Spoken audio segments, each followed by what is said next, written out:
경캐톡 시청자 여러분 안녕하세요. 오예진의 외신톡 오예진입니다. 제가 오늘도 지난주에 이어서 외신을 가지고 브리핑해 보려고 하는데요. 역시나 이번 주도 트럼프의 관세가 가장 미국 증시에선 이슈였습니다. 어떤 내용으로 이 관세가 이슈였는지 지금부터 국내 기사 통해서 한번 살펴보고요. 오늘은 제가 또 ETF를 모처럼 가지고 왔습니다. 국내 기사 살펴보면서 미증시에 대한 시황 한번 짚어보고 이어서 ETF 상품들까지 같이 추천드려 보도록 할게요. 그럼 먼저 저희 첫 번째 국내 기사 먼저 확인해 보겠습니다. 제목부터 살펴보도록 할게요. 트럼프 EU 수장 요청에 관세 부과를 6월 1일에서 7월 9일로 미루는데 동의했다는 내용의 기사입니다. 트럼프 대통령이 우르줄라 폰데어 라이엔 유럽연합 집행위원장과 통화한 뒤에요. 6월 1일부터 EU의 관세 부과 발표를 철회하고 협상을 이어가기로 했습니다. 트럼프 대통령은 현지 시간 25일 소셜미디어 트루스 소셜을 통해서 폰데어 라이엔 집행위원장으로부터 50%의 관세 부과 시한인 6월 1일을 연장해달라는 전화를 받았다며 7월 9일로 관세 부과를 연장하는 데 동의했다고 밝혔습니다. 유럽연합의 집행위원장은 EU와 미국은 세계에서 가장 중요하고 긴밀한 무역 관계를 공유하고 있다면서 유럽은 협상을 신속하고 단호하게 진전시킬 준비가 돼 있다고 강조했다는데요. 근데 사실 이번 관세가 역시나 또 한 번 번복이 된 거잖아요. 어떻게 된 건지 다음 화면 통해서 살펴보겠습니다. 앞서 트럼프 대통령은 다음 달 1일부터 EU에 50%의 관세를 부과하겠다고 지난 23일 전격 발표를 했습니다.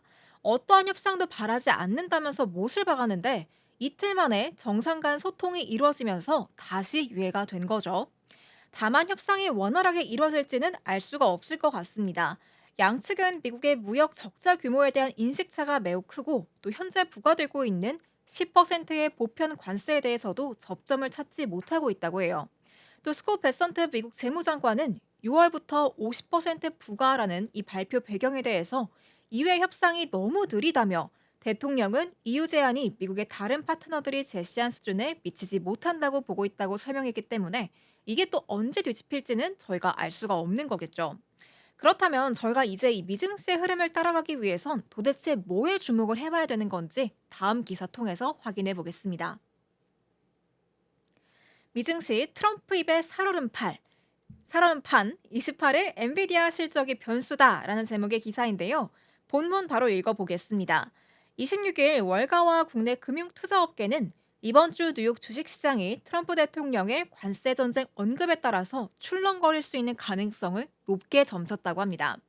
특히 트럼프 대통령이 최근 중국과 무역 협상 속도를 높이면서 시장을 안심시키다가 돌연 유럽연합을 향해서 50%라는 관세 부과 카드를 꺼낸 점을 불안 요소로 꼽는 목소리가 많았다고 해요. 하지만 이제는 번복을 해서 관세가 유예가 된 상태죠. 어쨌든 트럼프 대통령의 압박이 그동안 계속해서 거셌는데 최근 애플과 삼성전자 등에도 생산 기지를 미국으로 옮기지 않을 경우 다음 달 말부터 스마트폰에 25%의 관세를 부과하겠다고 으름장을 놓기도 했습니다. 또 지난 22일에는 미국 국방부가 한국에 주둔하는 미군 약 2만 8,500명 가운데 약 4,500명을 괌 등 인도 태평양 내 다른 지역으로 옮기는 방안을 검토하고 있다고 월스트리트 저널에서 보도를 했습니다. 이 피터슨 국제경제연구소의 마커스 놀렌 부소장은요, 미국과 무역 협정을 맺는 국가들에 대해서도 갑작스럽게 위협을 가하는 트럼프 대통령의 성향이 그가 타결하는 모든 협상의 지속성에 의구심을 불러 일으킨다라고 평가했는데요. 한국이나 호주 등 자유무역협정을 맺은 나라까지 이전의 합의를 찢고 관세를 받게 해서 매우 우려스럽다면서 지적했습니다. 사실 이러한 트럼프 대통령의 돌발 행동 외에는 28일 장 마감 이후에 나오는 엔비디아의 실적이 주가의 최대 변곡점이 될 수 있을 것 같습니다. 트럼프 대통령이 중국의 인공지능 반도체 H20 판매를 금지한 여파가 실적에 반영이 될 예정이라서 시장 성장과 또 미중 무역 전쟁 타격간 효과를 투자자들이 숫자로 판단할 수 있을 것으로 보이고 있는데요. 이뿐만이 아니고 저희가 지켜봐야 될 또 다른 지표들이 남아 있습니다. 다시 화면으로 돌아와서 확인해 보도록 할게요. 보시면 30일 미국의 개인 소비 지출 PCE 물가지표 발표도 변수가 될 수 있습니다. PCE는 연준이 물가 기준으로 삼는 지수로 향후 금리 결정에 영향을 줄 수 있는 지표라고 보시면 되는데요. 28일에는 이달 초 열린 FOMC의 회의록도 공개가 됩니다.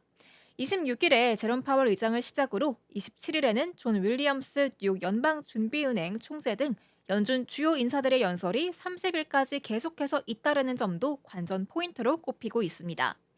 다가오는 29일에는요, 올 1분기 미국의 GDP 잠정치도 발표가 되는데요. 지난달 30일 발표됐던 1분기 GDP 속보치는 전분기 대비 연율로 0.3% 감소해서 2022년 1분기 이후 처음으로 역성장한 것으로 나타났습니다. 이번엔 어떻게 나올지 체크를 해봐야 미국 증시에 대한 향방을 가늠할 수 있을 것 같은데요. 지금 이렇게 기사 제가 딱 두 개만 가지고 왔는데도 어때요, 여러분? 되게 좀 혼란스럽게 느껴지지 않으시나요?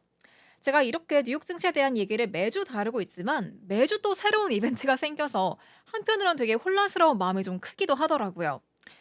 이렇다 보니까 제가 개별 종목을 좀 가지고 오긴 너무 조심스러워서 오늘은 제가 ETF 가지고 왔습니다. 잠시 후에 모틀리플의 기사를 통해서요. 제가 어떤 ETF 상품 가지고 왔는지 확인해 보도록 할게요.